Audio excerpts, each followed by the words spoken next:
ॐ पूर्णमदः पूर्णमिदं पूर्णात् पूर्णमुदच्यते पूर्णस्य पूर्णमादाय पूर्णमेवावशिष्यते।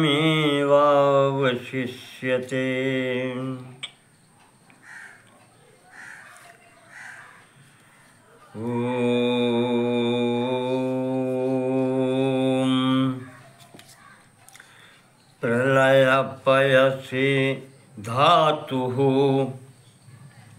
सुप्तशक्तेर्मुखेभ्यः श्रुतिगणमपनीतं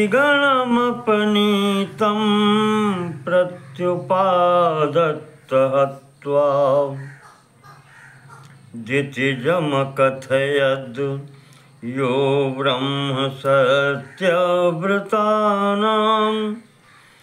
तमहमखिलहेतुं जिह्ममीनं नतोऽस्मि। ॐ एकशृङ्गाय विद्महे महामत्स्याय धीमहि तन्नो विष्णुः प्रचोदयात्।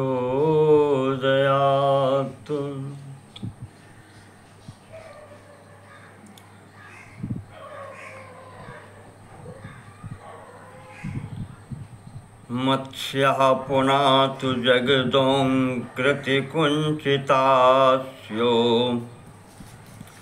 ब्रह्माद्वयप्रणयपीवरमध्यभागः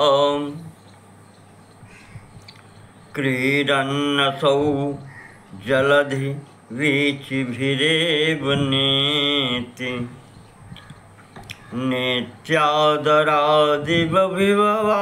विभावितपुच्छकल्पः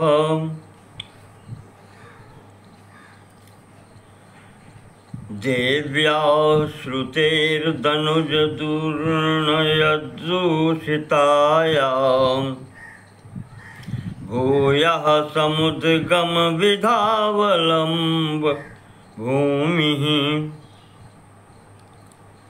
एकार्णवीर्भवदशेष पयोधिमध्य द्वीपं वपुर्जयति मीनतनोर्मुरारे।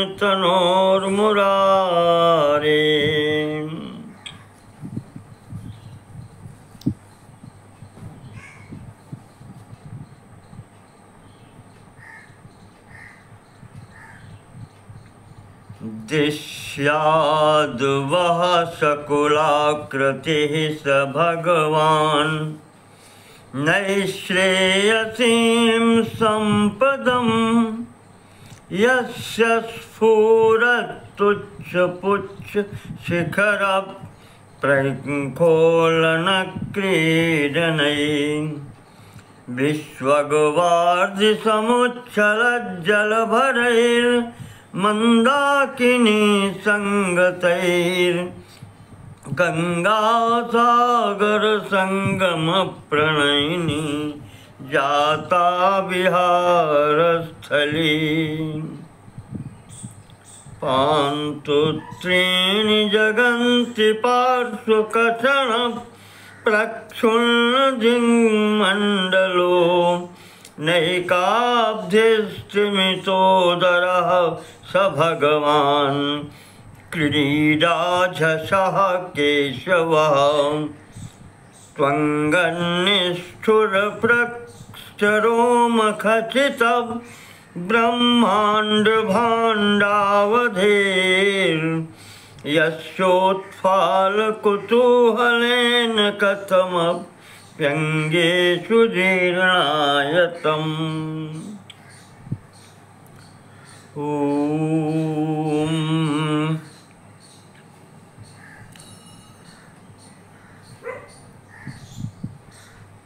समय का प्रभाव कहें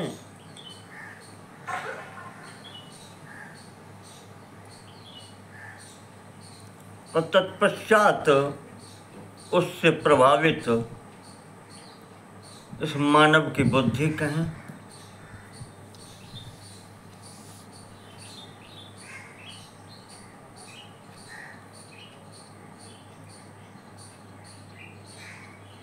जब देखते हैं चारों तरफ हो तो आजकल के हमारे सनातन धर्मियों में भी ऐसा लगता है जैसे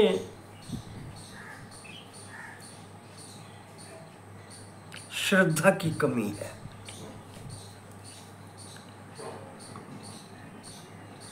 कहने के लिए कह देते हैं भगवान है, हम मानते हैं,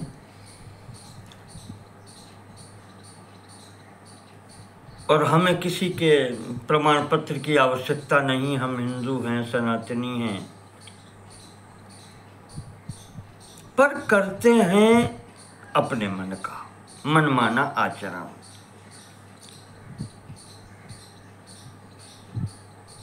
और एक साधारण व्यक्ति हो, चलो क्षम्य हो सकता है, पर एक वही व्यक्ति जिसकी कहना चाहिए समाज में प्रतिष्ठा हो,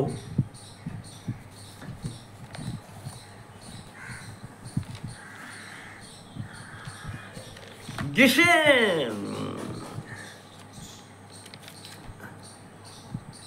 लोग अपना आदर्श मानते हैं, और वो जब ऐसे कार्य करता है जो एक सनातन धर्म से अपेक्षा नहीं की जा सकती, और फिर वो अपने अनुकूल अपनी बात को सत्य सिद्ध करने के लिए जाने कितने असत्य बोलता है, अपनी बात को प्रमाणित करने के लिए क्या क्या नहीं करता।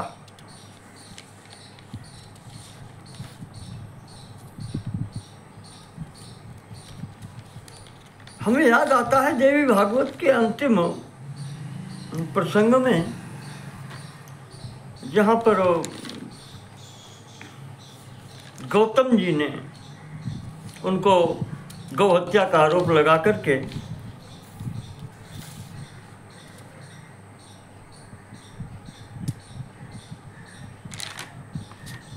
उन्हें परेशान किया गया और अपने लोगों द्वारा किया गया, अर्थात बुद्धिजीवियों ब्राह्मणों के द्वारा ही किया गया। तो उस समय उन्होंने अपना प्रायश्चित किया, जो भी किया, शाप दिया था।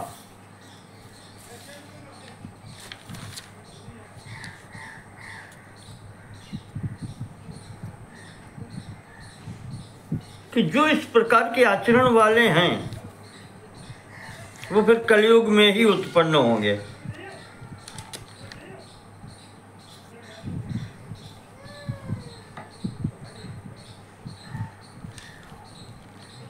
क्या है? वेद बेचने वाले। वेद बेचना धर्म ग्रंथ की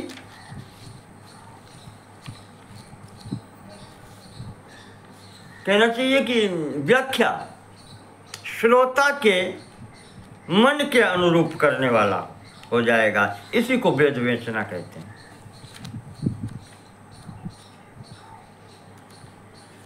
जैसे रोगी का मन देख करके रोगी क्या खाना चाहता है और वैद्य उसे खिलावे, तो उसे आप क्या कहेंगे?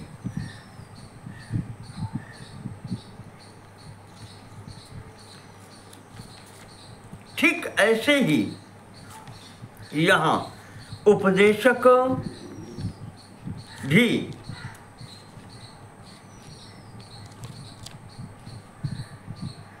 श्रोत्र मुखापेक्षी हो गए हैं, और इस स्थिति में फिर दी गई औषधि लाभ नहीं करती।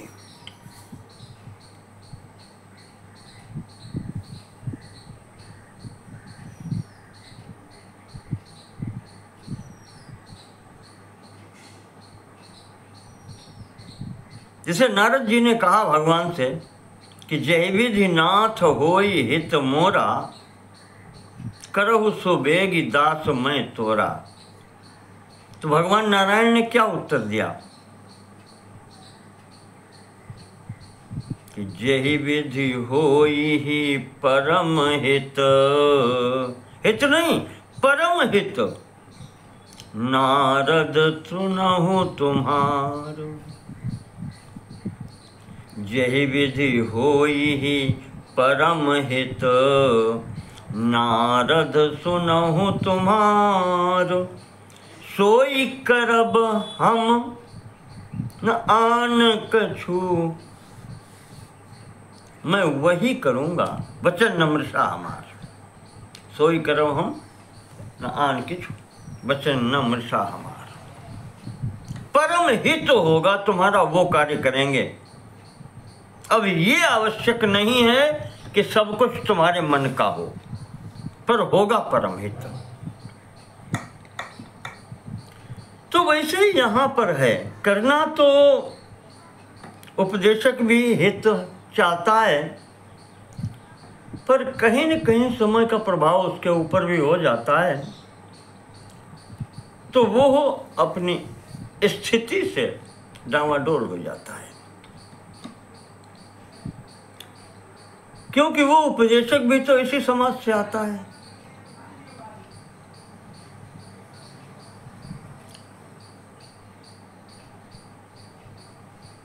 तो इसी कारण से समय का प्रभाव कहें कुछ भी कहें, अर्थ प्रधान हो गया है। देवी भागवत में यही कहा है, पुरुषार्थ चतुष्टय, पुरुषार्थ चार हैं, धर्म अर्थ काम और मोक्ष। उन्होंने कहा है कि कलयुग में इसके सिरे दोनों घिस गए, सिरे घिस गए, अर्थात प्रथम धर्म और अंतिम मोक्ष दोनों समाप्त हो गए, मध्य के दोनों रह गए, अर्थ काम प्रशस्त उद्योग। बस कलयुग में केवल इसी दो की प्रतिष्ठा है, अर्थ काम प्रशस्त उद्योग, और इसी की बात होती है। और वहाँ तो व्यास जी ने यहाँ तक कह दिया है कि अगर कोई धर्म इत्यादि की बात भी करता है तो वो केवल एक हंसी ठिठोली ही मालूम पड़ती है।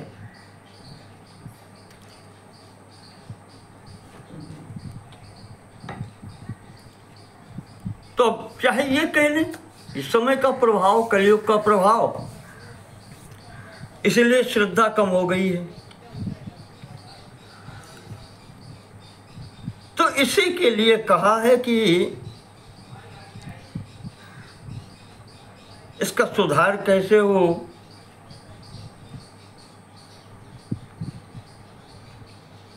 तो विचार हमारा ये आता है कि अपनी जो धार्मिक पुस्तकें उपलब्ध हैं उनका अध्ययन अध्यापन होना चाहिए, जितनी जहां तक उपलब्ध हैं। क्योंकि अच्छा इसमें भी ये होता है कि सबकी सब विषयों में गति नहीं हो पाती। सर्वः सर्वं न जानाति सर्वज्ञो नास्ति कश्चन। महाभारत में संभवतः नलोपाख्यान में राजा ऋतुपर्ण और नल के बीच की बातचीत है, उसमें कहा है संसार में सर्वज्ञ कोई नहीं होता। सर्वः सर्वं न जानाति सर्वज्ञो नास्ति कश्चन नैकत्र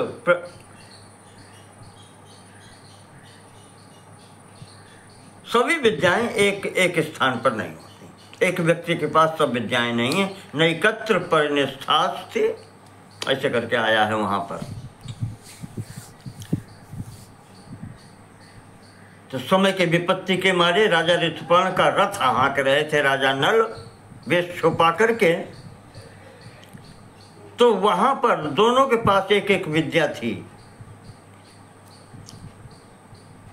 क्योंकि नल जुए में हारे थे इसलिए आपत्ति आई थी। राजा ऋतुपर्ण गणित और जुआ के पासों के अच्छे जानकार थे। गणित उनका बहुत अच्छा था और राजा नल रथ अच्छा हाँक लेते थे। दोनों के पास विद्याएं थीं, तो वहाँ उन्होंने अपनी विद्या का आदान प्रदान किया था। तो तब उन्होंने कहा था कि सब विद्याएं एक ही व्यक्ति के पास नहीं होती हैं।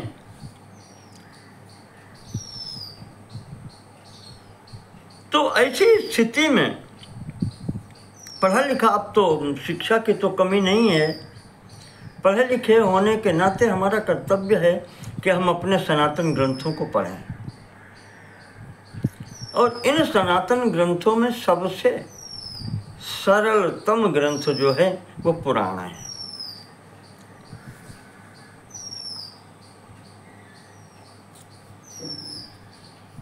समस्त दुराग्रह छोड़ करके पढ़ें इसको। दुराग्रह इसलिए कह रहा हूं कि हम में से कुछ लोग ऐसे हो गए हैं जो अपने को तथाकथित बुद्धिजीवी मानते हैं, करना कुछ नहीं चाहते और दूसरे को भी भटकाना चाहते हैं।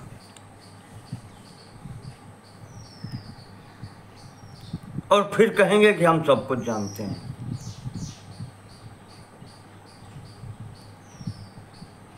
तो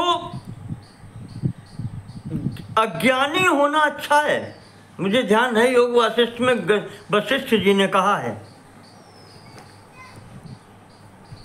राम जी से, अज्ञानी होना श्रेष्ठ है पर ज्ञान बंधु होना ठीक नहीं है। ज्ञान बंधु दिखावे का ज्ञानी, नाम मात्र का ज्ञानी।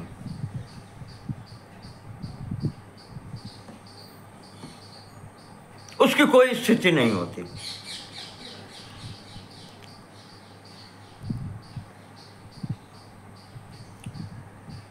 लोग कह देते हैं कि ये पुराण, अपने यहाँ जो इतिहास और पुराण हैं गल्प है, उन्हें पता ही नहीं है क्या है।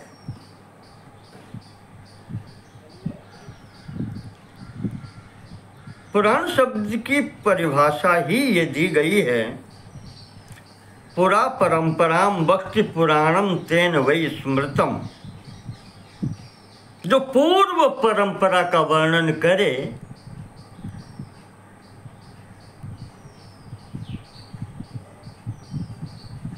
वो पुराण है। अब इस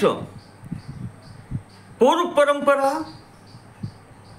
इसका हमारे सनातन में इतना गंभीर अर्थ जाता है कि पूर्व शब्द का, पुरा शब्द का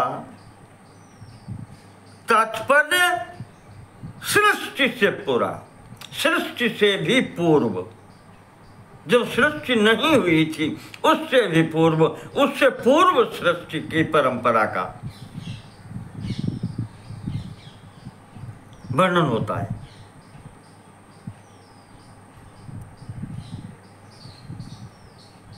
इसलिए इसको पुराण कहते हैं।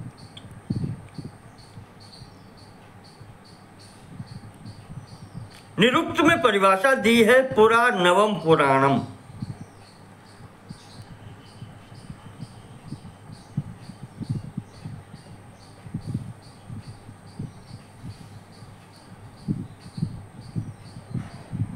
या पुरा नियते, पुराना लाकर के सामने रखे,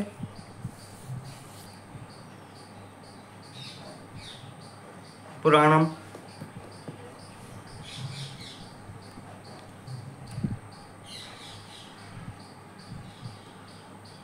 यही हमारे स्वामी जीव गोस्वामी जी ने, रूप गोस्वामी जी ने माना है पुरा नयतीति पुराणम।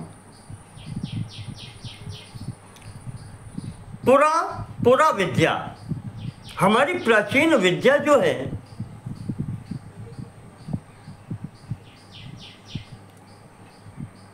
जो, अब उसे चाहे वैदिक विद्या कह लें और चाहे भौतिक विद्या कह लें, दोनों हैं, अपने समाज में तो है। उन सब विद्याओं को जो आगे लाए, ये दिखाए,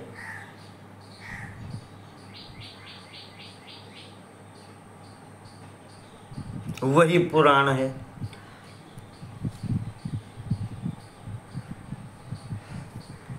और हमारे महाराज जी ने, अरे मधुसूदन सरस्वती जी ने तो यहाँ तक कहा है, योधीते चतुरो वेदान सांगोपनिषदस्तथा। 6 अंगों सहित वेद और उपनिषद का जिसने अध्ययन कर लिया हो, और पुराणम यो न जानाति गतिम वेदे सनाप्नुयात। और जो पुराणों को नहीं जानता है, का उसकी वेद में भी फिर गति होती नहीं है। कहने के लिए जो कुछ कह ले।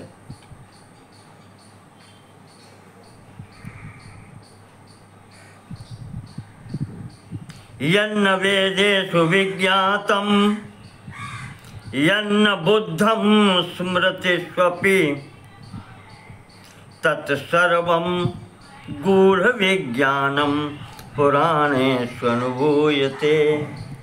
जो वेदों को समझ नहीं पाते, जो स्मृतियों को भी समझने में असमर्थ हो जाते हैं, वो गूढ़ ज्ञान जो है, रहस्यात्मक ज्ञान जो है, वो पुराणों से समझा जाता है।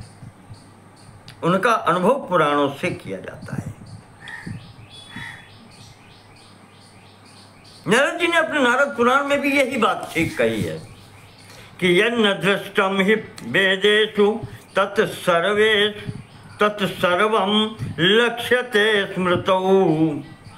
जो वेद में समझ में नहीं आता है, उनके समझने के लिए स्मृतियों का सहारा लिया जाता है। और उभयोर यन्न दृष्टम ही, और जो दोनों से नहीं समझ में आता या नहीं दिखाई पड़ता है, तत्पुराण प्रगीयते, उसी का वर्णन पुराणों में किया गया है समझाने के लिए।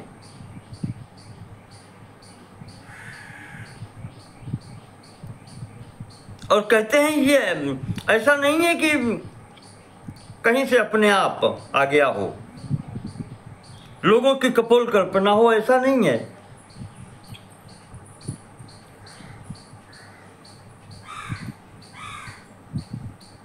अथर्ववेद का एक मंत्र है, ऋचा सामान्य छंदांसि पुराणम यजुषा सह उच्छिष्टाज्जिरे सर्वे दिव्य देवा दिविश्रिता। अर्थात यज्ञ से ही यजुर्वेद सहित ऋग्वेद, सामवेद, छंद और पुराण प्रकट हुए, ये कहते हैं। इसी का समर्थन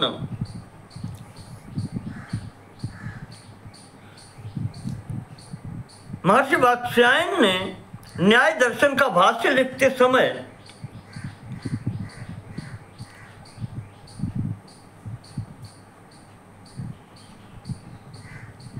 किया है। उन्होंने लिखा है,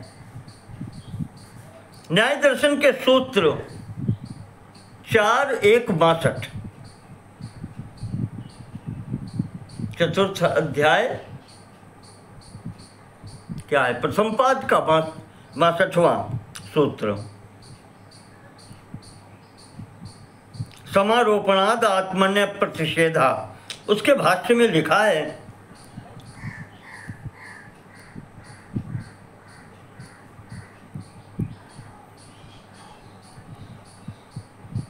प्रमाणेन खलु ब्राह्मणेन इतिहास पुराणस्य प्रामाण्यम अभ्यनुज्ञायते। आगे कहते हैं यह एव मंत्र ब्राह्मणस्य दृष्टारः प्रवक्तारश्च ते खलु इतिहास पुराणस्य धर्मशास्त्रस्य चेति। अर्थात जो मंत्रों ब्राह्मणों इत्यादि के दृष्टा हैं, प्रवक्ता हैं मंत्रों के, वही इतिहास पुराण धर्मशास्त्र आदि के भी हैं। अंतर केवल इतना है विषय व्यवस्थापनाच, विषय व्यवस्था के लिए कहाँ पर विषय किसको लिया जाता है, तो वहां के लिए कहा है विषय व्यवस्थापनाच यथा विषयम प्रामाण्यम। विषय के अनुसार उनकी प्रामाणिकता मानी जाती है। जैसे यज्ञो मंत्र ब्राह्मणस्य, अगर यज्ञशाला की बात है, यज्ञ में कुछ हो रहा है कर्मकांड संबंधी, तो वहां के लिए मंत्र ब्राह्मण संहिता है, वहां का निर्णय, वहां प्रामाणिकता उसकी मानी जाती है। लोकवृत्तम इतिहास पुराणस्य, लौकिक व्यवहार में इतिहास और पुराण की महत्ता है। इतिहास में विशेषकर दो आते हैं, वाल्मीकि जी का रामायण और वेद व्यास जी का महाभारत।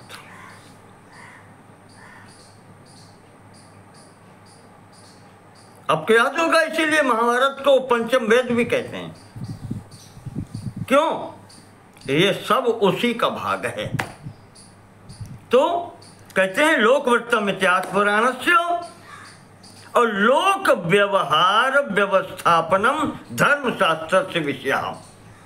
लोक व्यवस्था के लिए धर्मशास्त्रों का अनुशीलन किया जाता है, वो जो विधि बताते हैं उसका पालन कराया जाता है।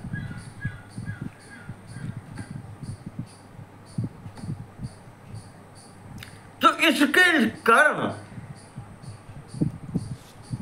पुराण की स्थिति है।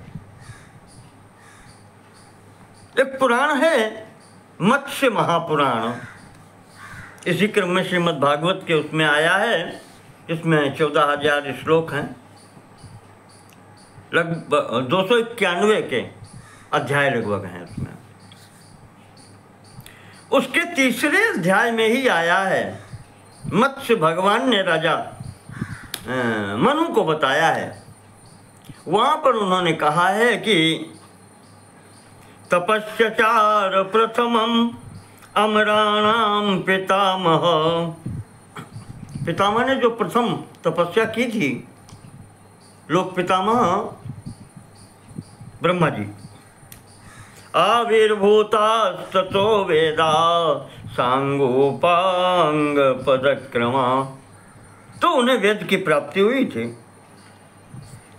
पर कहते हैं कि उससे पहले पुराणम सर्वशास्त्राणाम प्रथमम ब्रह्मणा स्मृतम, सबसे पहला जो स्मरण ब्रह्मा जी ने किया है वो पुराणों का है।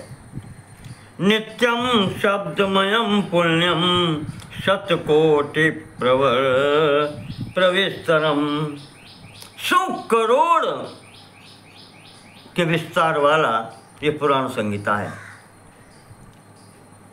तो अनंतरम च वक्तृभ्यो वेदा तस्य विनिश्रुता, इसके पश्चात उनके मुख से वेदवाणी प्रकट हुई है।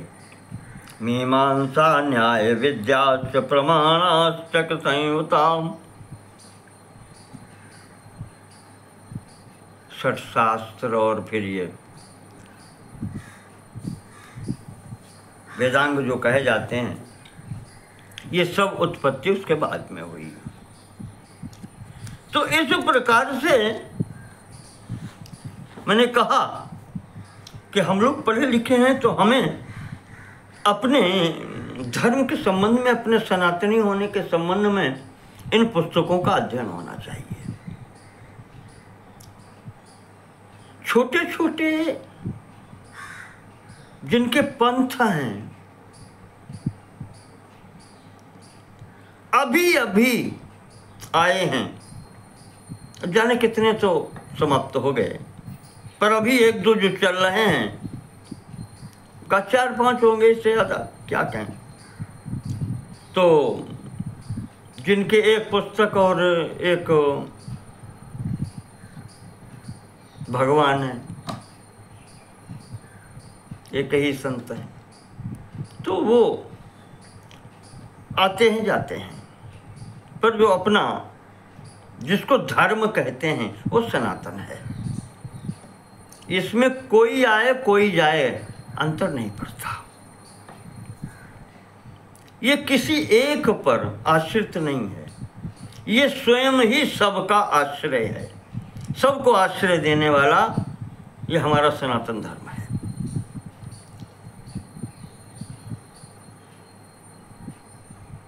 इसलिए हम सब लोगों का कर्तव्य है कि अपने विषय में जानने का प्रयास करें जितना हो सके। तो हमने प्रयास ये किया कि जो पुस्तक हैं उपलब्ध आपके सामने रखी जाएं, उसी के अनुसार श्रीमद् भागवत के 8वें स्कंद के अंतिम अध्याय में एक कथा आती है कि सत्यव्रत नाम के एक राजा थे।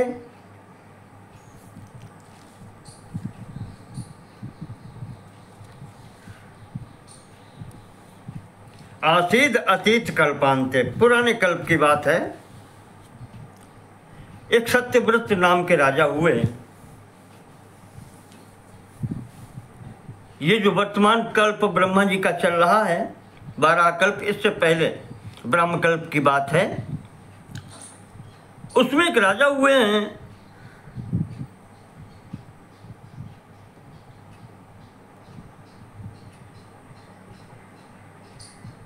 सत्यव्रत उनका नाम था। जैसा कि मैं आपको पहले भी कई बार बता चुका हूं, कल्प होता है ब्रह्मा जी का एक दिन और उसके बाद में उतनी बड़ी रात होती है। तो जब ब्रह्मा जी सोते हैं तो पूरा प्रलय नहीं होता है, महाप्रलय नहीं है, वो नैमित्तिक प्रलय है। ब्रह्मा जी सो रहे हैं, नारायण जागृत हैं और समस्त तत्व हैं ब्रह्मा तक के, नारायण से परा शक्ति से, परमात्मा शक्ति से लेकर के और ब्रह्मा जी तक समस्त लोग उपस्थित हैं। ब्रह्म सृष्टि जो आगे है वो ब्रह्मा जी आत्मसात करके सो रहे हैं। ये नैमित्तिक प्रलय भी कही जाती है, निमित्त है कि ब्रह्मा जी अब सोएंगे।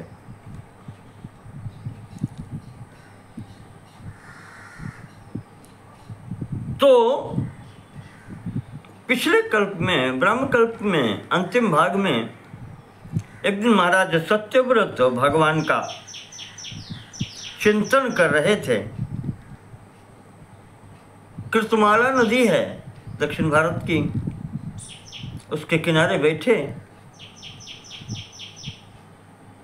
प्रातःकाल स्नान किया, स्नान करके तर्पण कर रहे थे, अंजलि जल दे रहे थे। तो एक छोटी सी मछली उसमें अंजलि में आ गई। तो महाराज जी एकदम उसको छोड़ना चाहते थे। तो श्रीमद् भागवत में ऐसा आया है 8वें स्कंद के 24वें अध्याय में, अंतिम अध्याय में, सुखदेव जी बताते हैं उनको, परीक्षित जी को, कि राजन जैसे ही उन्होंने छोड़ना चाहा तो मछली कहती है, राजन मुझे आप इस जल में छोड़ देंगे तो बड़ी मछली मुझे खा जाएगी, इसलिए मेरी रक्षा करें आप।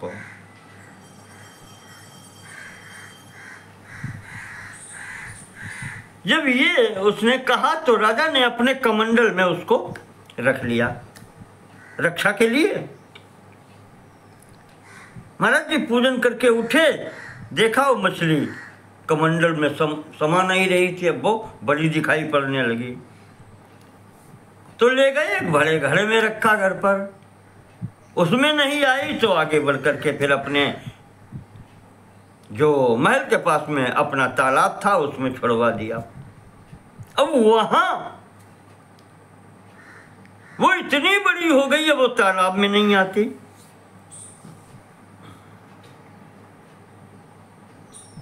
तो अब कहां ले जाएं? महाराज जी उसको लेकर के चले, अच्छा अब तुम छोटे नहीं रहे, चलो तुम्हें वहीं समुद्र में छोड़ते हैं। अब उसको लेकर के महाराज जी समुद्र में छोड़ने चले तो मछली कहने लगी, राजन समुद्र में तो हमसे बहुत बड़े बड़े जीव जंतु रहते हैं, वो हमको खा जाएंगे। तो सुखदेव जी कहते हैं कि परीक्षित, राजा सत्यव्रत शंकित हो गए, हाथ जोड़ने लगे।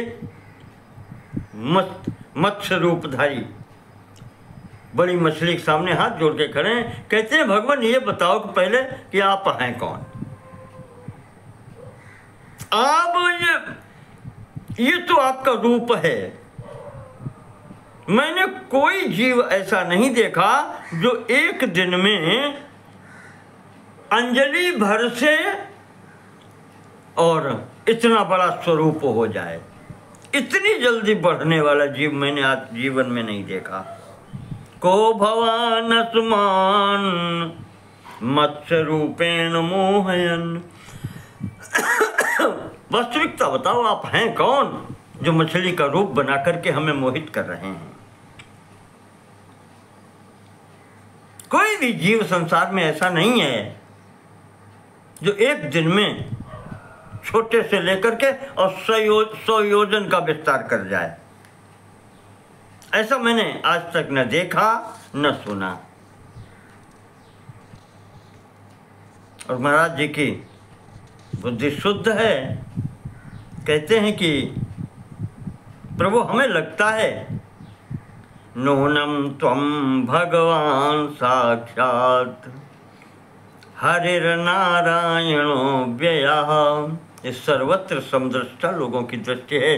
राजा कहता है सत्यव्रत, नाम ही उसका सत्यव्रत है कि प्रभु आप नारायण हैं, हरि हैं, अव्यक्त स्वरूप हैं, परमात्मा हैं।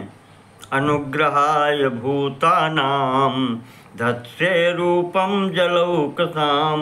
हम जैसे प्राणियों पर अनुग्रह करने के लिए, अनुकंपा करने के लिए आपने ये जलौकसाम शरीरम धृतम, जल में रहने वाले जीव अर्थात मछली का रूप, सफरी रूपम, मछली का स्वरूप आपने बनाया है। महाराज आज्ञा करें, आप चाहते क्या हैं?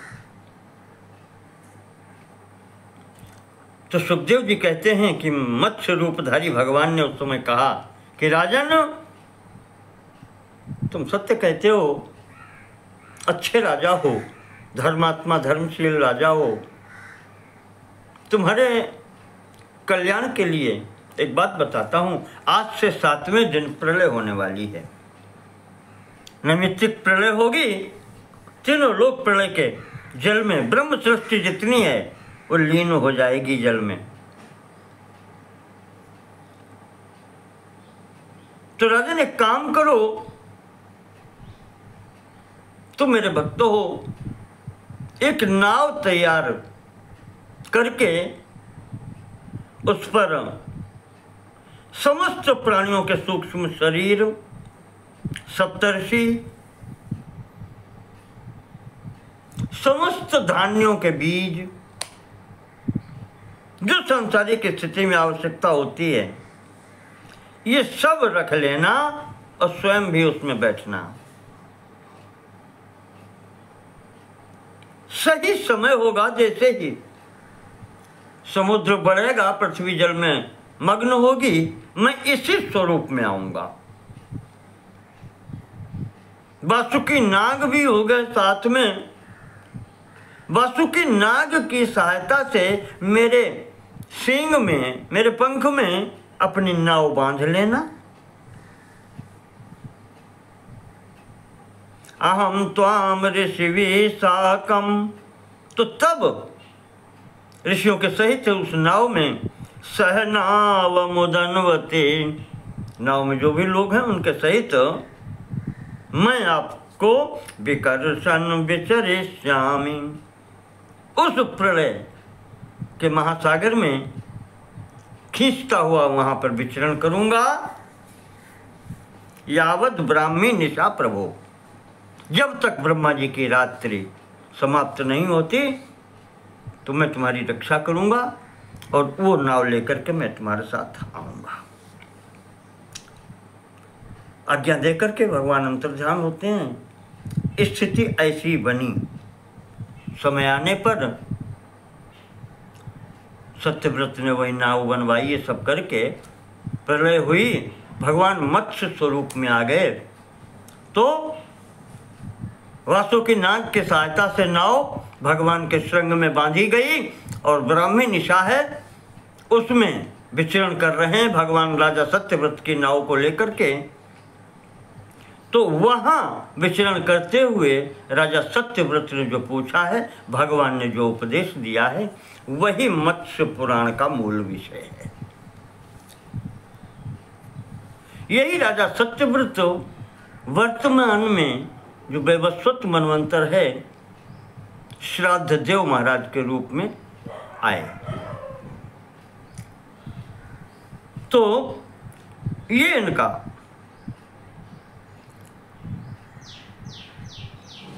कहना चाहिए मत्स्य पुराण की भूमिका है। और बतलाया ये गया है कि चैत्र शुक्ल पक्ष की तृतीया तिथि को महाराज सत्यव्रत के हाथ में वो मछली रूप में भगवान आए थे कृतमाला नदी के तट पर। तो यही तिथि उनकी मत्स्य भगवान की जयंती मानी जाती है।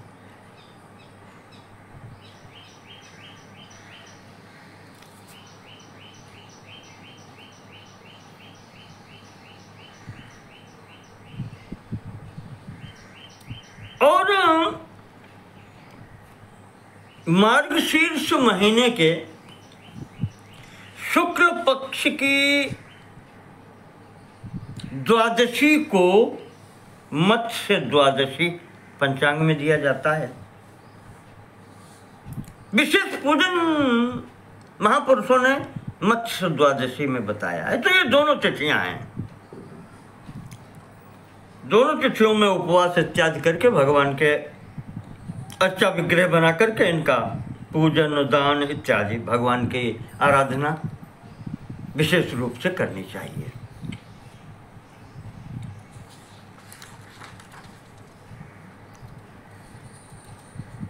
विचार करें कि अब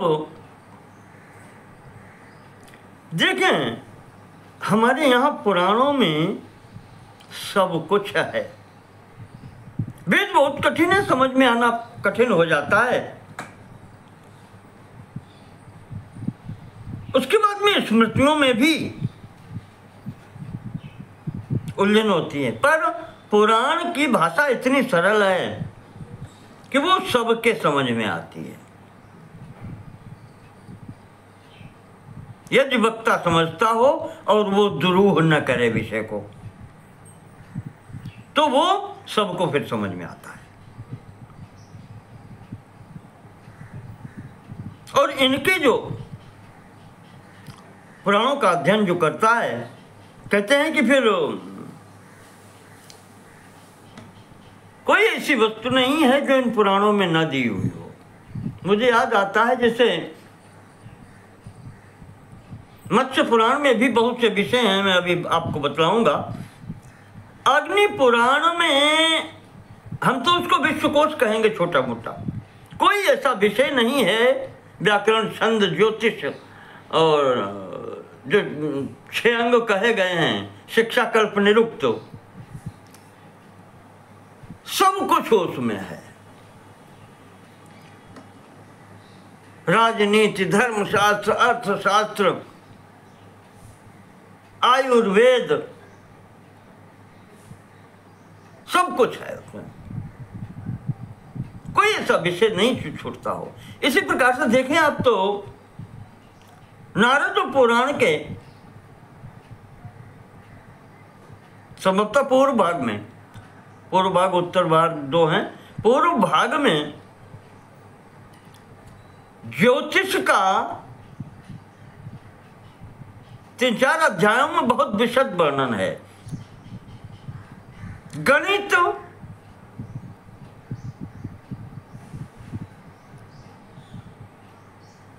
जातक और होरा के रूप में तीनों विभागों को ज्योतिष का बहुत अच्छा वर्णन है। और यूं कहें कि प्रथम गणित स्कंद तो जब आप उसका उठा करके देखें तो सूर्य सिद्धांत तो पूरा लगता है इसी पुस्तक पुराण से लिया गया है, नारद पुराण से। अधिकतर श्लोक जो हैं वो मिलते हैं एक जैसे सूर्य सिद्धांत में। तो बहुत कुछ है हमारे पुराणों में, और जब उसका श्रद्धा पूर्वक श्रवण मनन निधिध्यासन चिंतन करते हैं तब उनकी महत्ता समझ में आती है। कुछ छोटे भी हैं जिनका कलेवर छोटा है, कुछ बड़े भी हैं, जैसे स्कंद पुराण इत्यादि 81,000 श्लोकों तक के हैं। स्कंद पुराण या पद्म पुराण किसी में मैंने देखा था कि 9-10 हजार श्लोक से लेकर के और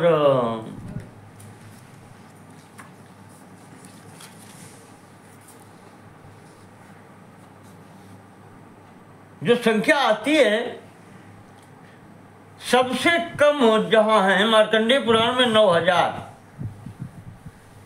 और तत्पश्चात स्कंद पुराण में 81,100 श्लोक हैं। ये स्थिति है।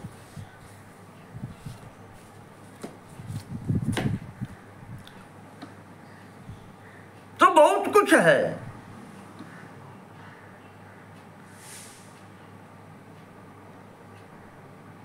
ये भी, इनकी भी कोटियां बनाई गई हैं।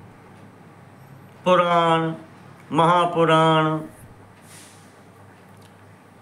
उपपुराण, औपपुराण, ऐसे करके 3-4 स्थितियां हैं। वर्तमान में सुना जाता है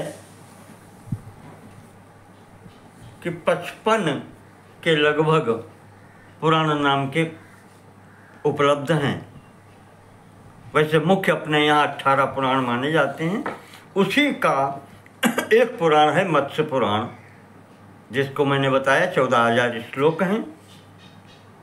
इस पुराण में 291 अध्याय हैं। मैं आपको संक्षिप्त परिचय इसका दे देता हूँ,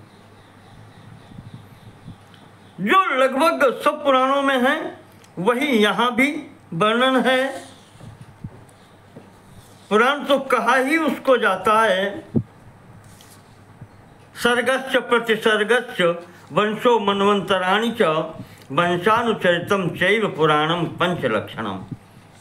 इसमें सर्ग भगवान के द्वारा बनाई हुई सृष्टि और प्रतिसर्ग ब्रह्मा जी की सृष्टि, वंशों का कथन हो, मनवंतरों का, और जो वंश प्रतिपादित हैं उनके, उनमें जो राजागण हुए हैं उनके चरित्रों का। ये 5 मुख्यतः विषय होते हैं इसमें। तो यहाँ जो है इसी के अंतर्गत मैंने आपसे जो कहा कि इसमें 291 अध्याय हैं। इसमें कहते हैं कि प्रथम 6 अध्यायों में सृष्टि की उत्पत्ति, फिर 7 अध्यायों में श्राद्धों का वर्णन, 22 अध्यायों में चंद्रवंश के राजाओं का वर्णन, आगे 3 अध्यायों में ययाति के पुत्रों का वर्णन, अग्निवंश, कर्मभोग, पुराणों की संख्या। आगे 48 अध्यायों में व्रत, दान, गृह शांति इत्यादि का वर्णन है। एक इस अध्याय में स्नान का महत्व बता करके फिर आगे 10 अध्यायों में तीर्थों का वर्णन है। 10 अध्यायों में तो प्रयागराज का वर्णन है जो अन्यत्र दुर्लभ है। आगे 16 अध्यायों में खगोल भूगोल का श्रीमद् भागवत के पंचम स्कंद जैसा वर्णन है। आगे 12 अध्यायों में त्रिपुरासुर संहार वाली कथा है। दानव श्रेष्ठ मय के द्वारा त्रिपुर निर्माण और शिव जी के द्वारा उसका विध्वंस। आगे 4 अध्यायों में युगों मनवंतरों का वर्णन है। आगे 15 अध्यायों में तारकासुर की कथा है। फिर 3 अध्यायों में नरसिंह चरित्र है। आगे चतुर्युगों का वर्णन है, यज्ञावतार वर्णन है, मार्कंडेय मुनि की कथा है, कालनेमी, अंधक, शंकर जी की कथाएं हैं, काशी महात्म्य है, नर्मदा महात्म्य है। और फिर अंतिम वाले भागों में ऋषियों के नाम गोत्र का विशेष तौर से वर्णन आया है। गोत्रों का यहाँ पर वर्णन मिलेगा आपको, वंश ऋषियों के, उनका ऋषियों के नाम और उनके गोत्र का विवरण विस्तार से दिया है 7-8 अध्यायों में। उसके पश्चात 7 अध्यायों में सती सावित्री की कथा, 13 अध्यायों में राजधर्म का वर्णन है।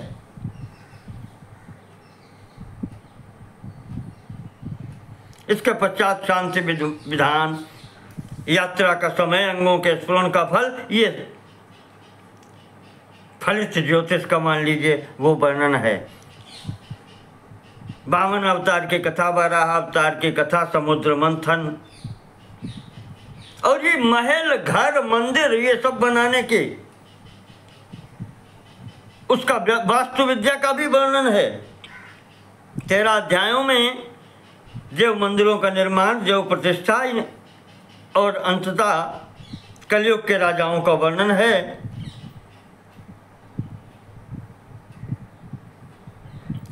आखिरी के 16 अध्यायों में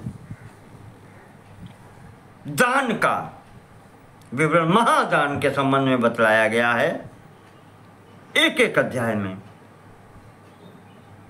अंतिम एक अध्याय में कल्पों का विवरण है और तत्पश्चात ग्रंथ का उपसंहार करते हुए श्रवण पठन का महात्म्य इत्यादि बतलाया गया है। और कहा गया है कि पुराण, परम पवित्र पुराण का जो पठन पाठन करता है, सुनता है, श्रवण मनन निधिध्यासन करता है, उसको आयु, विद्या, यश, कीर्ति सब कुछ प्राप्त होता है। कहें कि लौकिक और पारलौकिक सब कुछ कामना पूर्ण होती है, भगवान के पद को प्राप्त कर लेता है। तो इस प्रकार से यहां पर स्थिति बतलाई गई है। और जैसे इसके विषय में, पुराण के विषय में पद्म पुराण में आता है कि अंगानि चतुरो वेदान पुराणान्याय विस्तरम असुरेणाखिलम शास्त्रम अपहृत्यात्मसात् कृतम। सृष्टि के प्रारंभ में ब्रह्मा जी के जो वेद आए थे वो एक असुर